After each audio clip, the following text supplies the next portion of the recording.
la Ligue des Champions, le montant des transferts, les tribunes qui sifflent, la violence, le business. Vous avez raison, c'est ça aussi le foot. Mais moi je vais vous parler d'autre chose. Je vais vous parler des vraies valeurs. Des hommes. Look me in the eyes.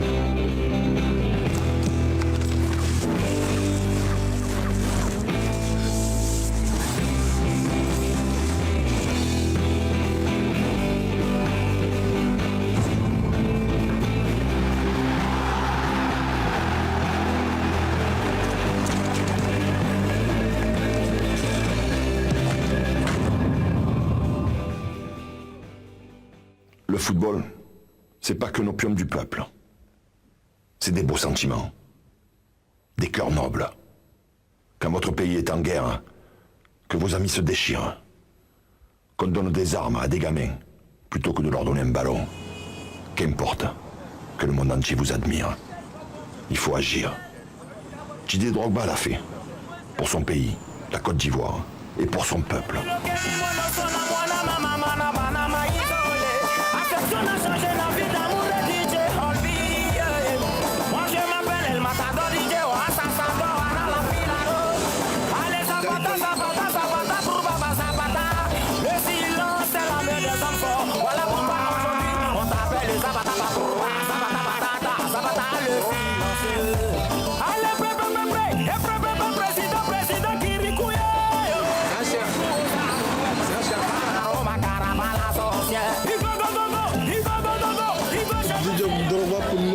C'est un porteur de la paix aujourd'hui, à ce moment où nous parlons. Ouais, c'est un homme de paix et de réconciliation, puisque nous sommes sortis de la crise, donc nous sommes en réconciliation. On encourage pour qu'il puisse marquer beaucoup de buts, pour qu'on puisse aussi vendre beaucoup de maillots pour les Ivoiriens. Donc nous sommes là pour les Didier Drogba.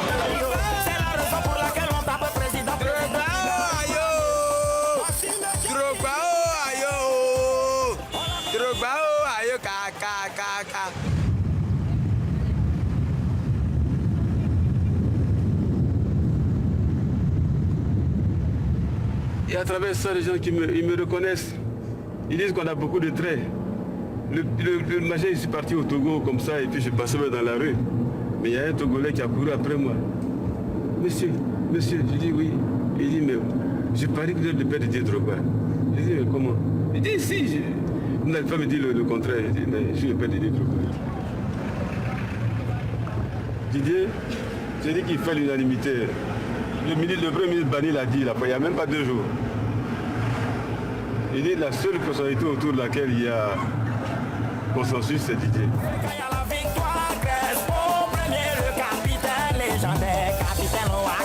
Le plus grand, c'est là où j'ai grandi. Il y a quelques souvenirs qui me reviennent. Et ils sont des souvenirs impérissables. Ouais, il y a des odeurs, il y a la maison, il y a le quartier, il y a l'amitié avec beaucoup de copains du quartier. On a grandi dans un milieu, disons, de pauvres. Mais on vivait bien, on était heureux, le minimum nous satisfaisait. Vous n'avez pas appris que c'est là où la guerre a chauffé le plus même. On dit ici c'est des Proubago. Ah, ça a trop chauffé ici.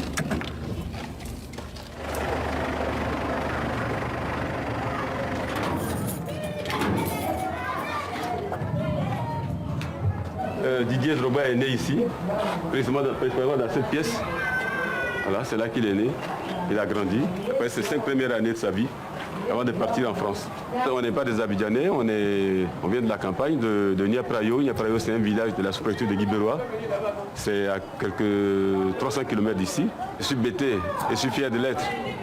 Didier, il est bêté, il est fier d'être bêté et il le revendique d'ailleurs. Il le revendique. Dites-vous que c'est notre premier enfant. Donc quand il est parti, même nous, sa mère a beaucoup pleuré. Elle a beaucoup pleuré. Il a grandi en France, il a grandi avec mon petit frère, Goba Michel. Et lui qui est beaucoup attaché aussi à la famille. Donc même étant en France, il était toujours, il avait des nouvelles de la Côte d'Ivoire. Dans une famille, c'est un enfant qui part en France, On suppose qu'il va aller faire de bonnes études, c'est devenir un médecin, comme je l'ai dit, avocat, ou bien, mais en tout cas quelqu'un de bien.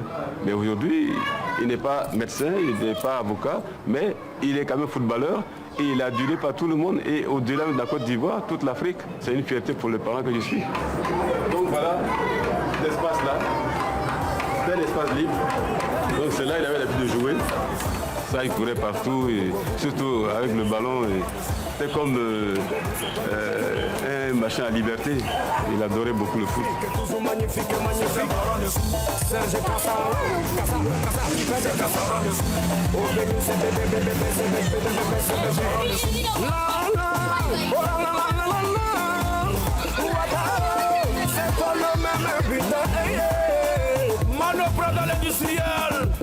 C'est resté ancré au fond de moi et c'est aussi, c'est non seulement la raison pour laquelle j'ai décidé de jouer avec l'équipe nationale de Côte d'Ivoire, et puis c'est aussi la raison pour laquelle je suis très attaché à mon pays.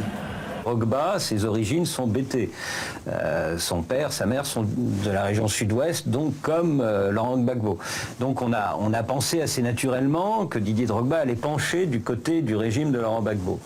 Là où en effet Drogba a joué un rôle important et positif pour l'histoire de son pays, c'est qu'il ne s'est pas laissé enfermer dans cette logique familiale et ethnique. Moi j'ai passé tout ça parce que j'ai eu la chance de grandir en France aussi. Donc j'ai vraiment ce truc des deux cultures qui fait que j'arrive à faire la part des choses entre la fierté d'être bété et puis l'importance pour moi d'être ivoirien. Parce que les BT, on s'attendait à ce qu'ils prennent position directement pour M. Gbagbo. Mais justement, je crois qu'il a oublié le côté BT pour être d'abord ivoirien.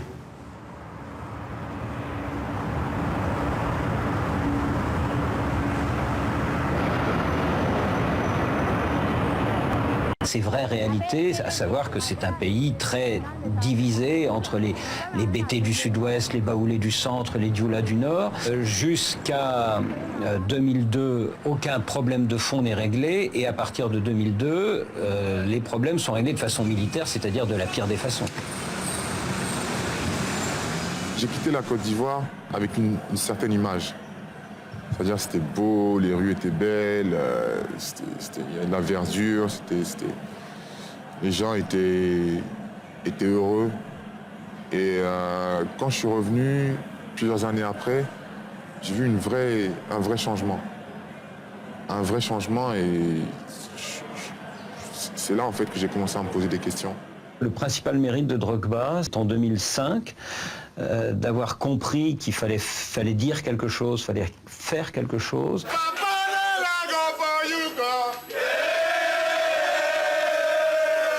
Les éléphants viennent de se qualifier pour la Coupe du Monde de l'année suivante, 2006, on est au Soudan, et Drogba lance un appel à tous les Ivoiriens. Ivoiriens, Ivoiriennes, du nord et du sud, du centre à l'ouest. Vous avez vu, on vous a prouvé aujourd'hui que toute la Côte d'Ivoire peut cohabiter, peut jouer ensemble pour un même objectif, se qualifier pour le mondial. Vous nous avez promis que cette fête allait rassembler le peuple. Aujourd'hui, on vous demande, s'il vous plaît, on se met à genoux.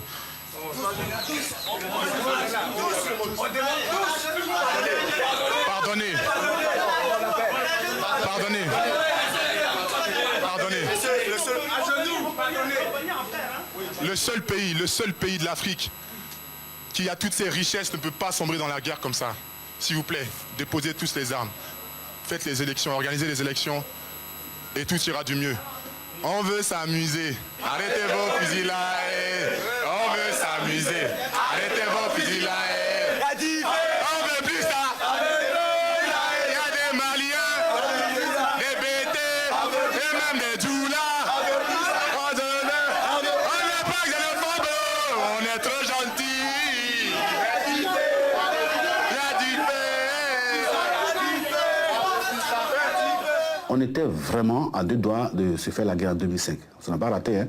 On a différé ça de 5 ans, mais on était dans cette situation-là. Il fallait des personnes comme Didier Drogba pour dire ce genre de mots, pour que les Ivoiriens écoutent. Intérieurement, on voulait que ça cesse, quoi, tous ces trucs-là. Je veux dire, tu vas jouer un match avec et t'as était entouré de lance-roquettes, tout ça. Bon, c'était pour la sécurité du président, mais je veux dire, tu joues, mais tu... Il y a des lance-roquettes autour de toi. Voilà, on voulait retourner jouer dans un climat plus apaisé. Et donc après ce match, on est euphorique, mais je sais plus, il y a quelqu'un qui m'avait soufflé ça en me disant c'est le moment de passer un message et tout. Puis après on a improvisé, quoi. Et avant que Didier ne parle, avant que Didier ne pose cette action en Côte d'Ivoire, effectivement, on avait l'impression que les footballeurs s'en foutent un peu du pays. Ils jouent à l'extérieur, ils ramassent les 1 million, ils construisent des maisons à Abidjan, et puis bon, ou dans leur village, etc. Et puis le reste, ça ne les intéresse pas. Ce qui manquait ici, depuis 2000 que cette crise a commencé, c'est les paroles de ce genre-là. Des paroles de paix, des paroles d'apaisement, des paroles de rassemblement. Nos politiciens, il faut le dire, c'est eux qui ont divisé la Côte d'Ivoire, c'est eux qui ont cassé le pays. Mais heureusement qu'il y a eu des gens comme Didier, et d'autres, il n'est pas le seul, mais c'est le plus connu à l'extérieur. Oui, ces paroles-là ont une petite chiffre quand même aux politiciens. Il s'est trouvé un homme hors du champ politique pour continuer d'incarner cette unité que les Ivoiriens continuaient de vouloir au fond d'eux-mêmes. Je pense que c'est ça le rôle de Drogba. Vous avez des moments où, devant la faillite des hommes politiques, il faut aller chercher ailleurs. Aujourd'hui, tout le monde n'a pas la chance d'avoir une voix qui porte. Les médias écoutent le pouvoir. Les médias écoutent les stars. Alors, quand vous avez la chance d'avoir le droit à la parole, il faut dire ce que vous avez à dire, pour tous les gens qu'on n'entend pas. Recevez Santor Yorba qui s'est fermé désormais. Je sors cette fois-ci spécialement pour mon vieux père Drogba Didier, le seul Africain qui a réussi à marquer les Brésiliens. Aujourd'hui, les Ivoiriens se fassent contre Drogba Didier. Je ne comprends pas ma nation, ma nation. Oh, ma nation, c'est la nation de la nation. Mon Dieu, écoute le nouveau Tchaya Palom. C'est moi qui gouverne la Côte d'Ivoire. Je suis le gouverneur de Santor Yorba.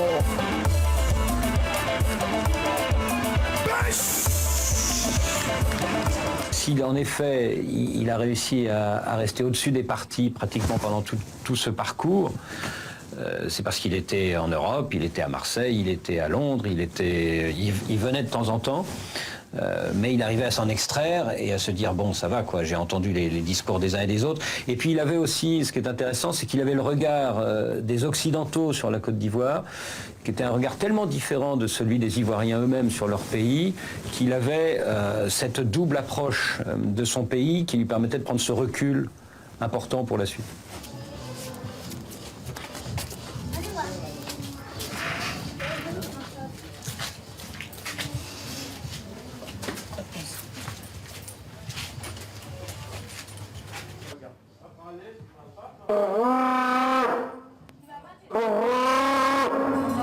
Là, c'est l'appel aux villageois.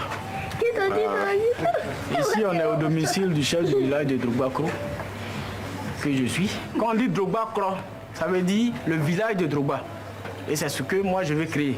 Parce que Didier Drogba, c'est une sommité pour nous autres. Drogba, il est plus grand que président. Mon intention, c'est de créer un vrai village au nom de Drogba. Il le mérite parce qu'il est non seulement un Ivoirien, et c'est le tout premier Ivoirien sous notre ère qui nous a apporté ce que nous autres on n'avait pas avant. Mais quand Drogba a eu son ballon d'or en 2006, qu'il allait présenter à Bouaké, je vous assure que ça facilité, c'est le pont qu'a jeté Drogba Didier entre Bouaké et Abidjan, en somme, toute la Côte d'Ivoire. C'est Drogba aujourd'hui. Peut-être que les gens ne pèsent pas bien, mais c'est Drogba qui a envoyé la paix en Côte d'Ivoire. L'occasion est trop belle, Didier Drogba improvise. Je tiens à ma façon à œuvrer pour la paix en Côte d'Ivoire. Et à cette occasion, Monsieur le Président, je souhaiterais vous demander à aller présenter le ballon d'or à Bouaké. Il a voulu que la paix revienne dans son pays, donc il s'est retrouvé devant Laurent Gbagbo, le président Gbagbo, et il a dit au président que voilà, il souhaiterait aller faire un truc à Bouaké. C'était plus que courageux, si je peux m'exprimer ainsi. Ça l'a un peu surpris au départ. On voit encore, je me rappelle encore les images. C'était assez culotté comme requête. En décidant de se rendre à Bouaké, le fief des ex-rebelles, situé à 300 km au nord d'Abidjan, Didier Drogba n'est plus une star du football, mais un symbole de réconciliation pour toute la Côte d'Ivoire. Et là, je me rends compte que toute cette ferveur qu'il y a à Abidjan, c'est rien par rapport à tout ce que les gens m'ont montré à Bouaké. C'est extraordinaire. La route de l'aéroport jusqu'au centre, normalement on fait ça en 20 minutes, on l'a fait en 1 heure, 2 heures. Et tu avais des mères de famille qui couraient à côté de la petite camionnette dans laquelle j'étais avec le ballon d'or, qui ont couru pendant au moins 2-3 km. Donc là tu te dis, waouh, ces gens-là ont besoin de ça, c'est énorme.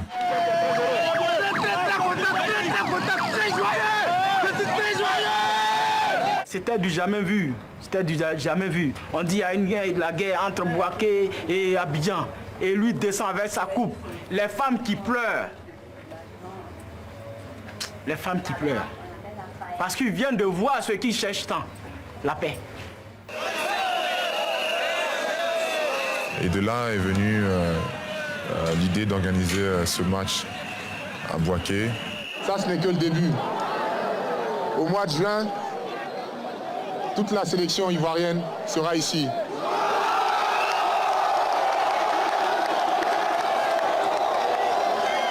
Mais de tels moments de communion sont rares. Didier Drogba ne s'est pas privé, le public de Bouaké aussi. Promesse est faite alors de se retrouver le 3 juin à l'occasion du match Côte d'Ivoire-Madagascar, comptant pour les éliminatoires de la CAN 2008.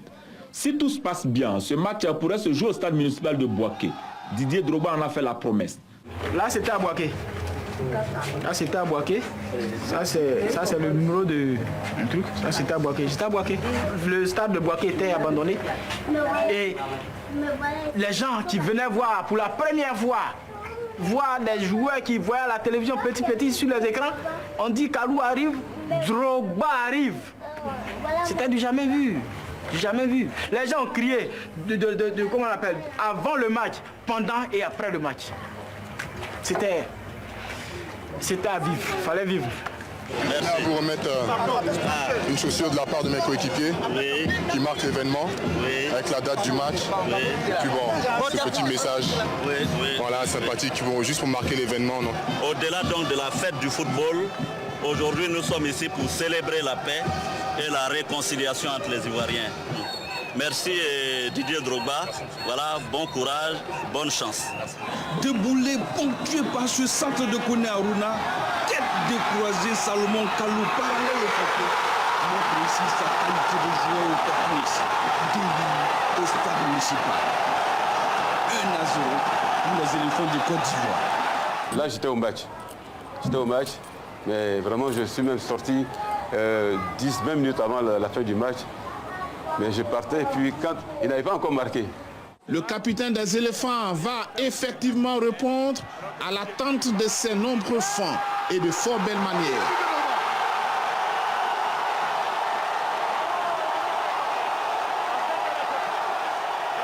Et quand il a marqué, j'ai entendu un gros bruit. J'ai dit, oh là là, qu'est-ce que c'est ça? On dit, non, c'est Didier qui a marqué. Je dis, ah, il ne manquait plus que ça. Quand il a marqué, tout le monde a commencé par... Je vois partout, ça bougeait de partout. Je dis, ah, vraiment. Comme il fallait s'y attendre, la presse nationale dans son ensemble a été au rendez-vous de la paix retrouvée après la victoire des éléphants sur les Barias de Madagascar. À la une de Fraternité Matin, on peut lire que la réconciliation s'est faite par le football. 5 buts pour effacer 5 années de guerre. Ils sont venus de partout. C'était la première réunion de la paix en Côte d'Ivoire. C'était la toute première réunion de la paix. La paix physique. Parce que c'est bien de dire la paix, ça c'est dans le papier. Mais la paix physique, la toute première paix. Autant les rebelles, comme on les appelle, étaient diabolisés. Pour eux, c'était des buveurs de sang, etc. Il a fallu ce match-là pour qu'ils se retrouvent. Et puis souvent, c'était des gens qui se connaissaient tous. Ils avaient fait l'école ensemble. Ils se sont rendus compte que bon, ils défendaient le même pays, différemment peut-être, mais ils se battaient tous pour la même patrie. Quand les gens me parlent, ils me disent, mais on peut rentrer chez nous. Parce que Les éléphants sont allés à Bouaké, donc maintenant c'est bon, la guerre est finie, on peut rentrer chez nous. Donc au début il y avait quelques craintes, mais les conséquences, le résultat est fantastique. Aujourd'hui, le football représente un vecteur de rassemblement. Hein? C'est un sport qui rassemble tous les Ivoiriens du nord au sud. Voilà, quand il y a un match des éléphants de Côte d'Ivoire, c'est tout le monde, tu vois personne dans les rues, quoi. Dans son mouvement, peine de balle, pour éviter les forger comme ça. Mais attaquez!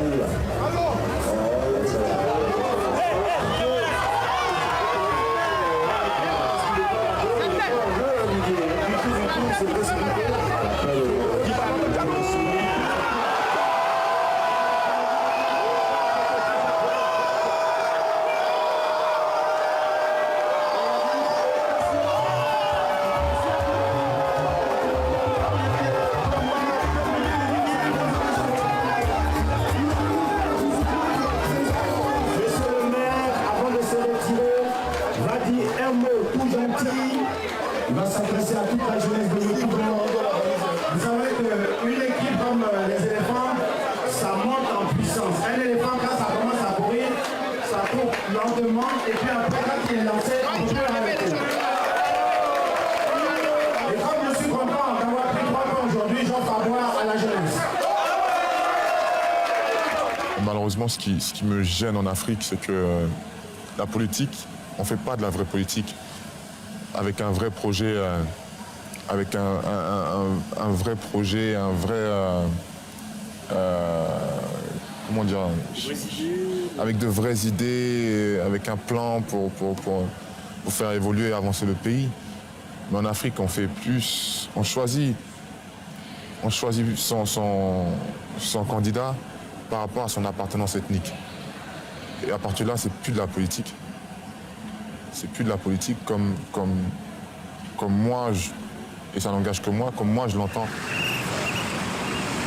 C'est la fin de 10 ans de conflit en Côte d'Ivoire. Quelques semaines après l'arrestation de l'ex-président Laurent Gbagbo, le nouveau président Alassane Ouattara a annoncé la création d'une commission vérité et réconciliation.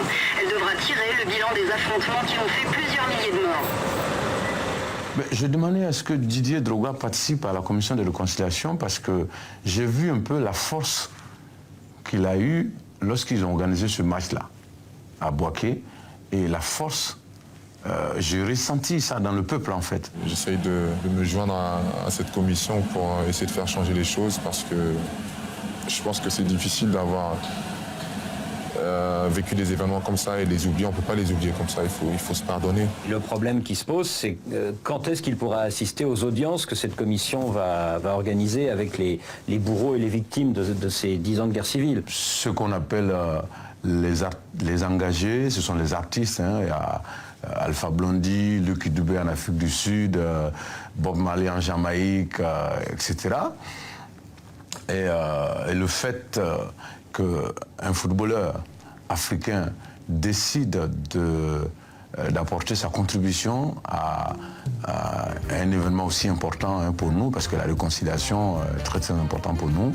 Et je pense que c'est quelque chose de très très fort. Je pense que c'est quelque chose de nouveau et qui, ça c'est moi qui le dis, hein, qui doit se multiplier. Quand nous serons unis, ça va faire mal. Quand nous serons unis, ça va faire mal. Comme les États-Unis, ça va faire mal. Ça va faire mal. Quand nous serons unis, ça va faire mal. Quand nous serons unis, ça va faire mal. Monsieur Yaké Claude, président de la Médonique, Sylvia Apollinaire. André. Nous, on l'a connu tout petit. Personne ne pouvait même prédire qu'il allait jouer au football. Mais c'était un garçon poli. Son père, comme moi, son oncle, tout ce que vous voyez là, on a joué au football. Donc Didier n'est pas sorti, comme il a si bien dit, il n'est pas sorti du néant. C'est une continuité.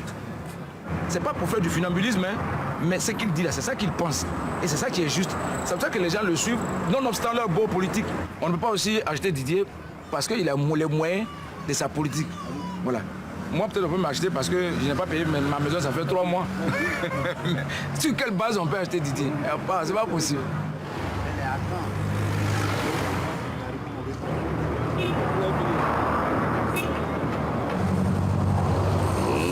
Je peux pas me taire, mais j'essaie de dire ce que je pense, tout en respectant chacun, tout en évitant de heurter les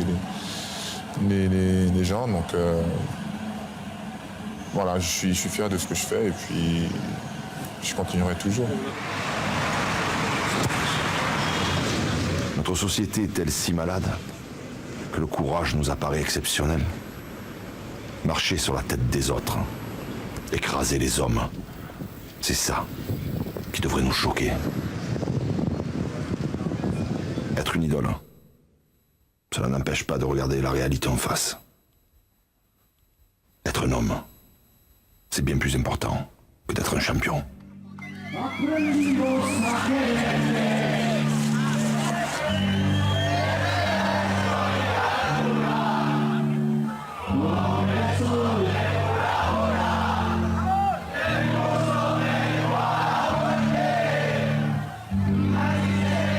Oui, The King, respectueusement. Merci Didier. Il fait plaisir. Sois au chaud.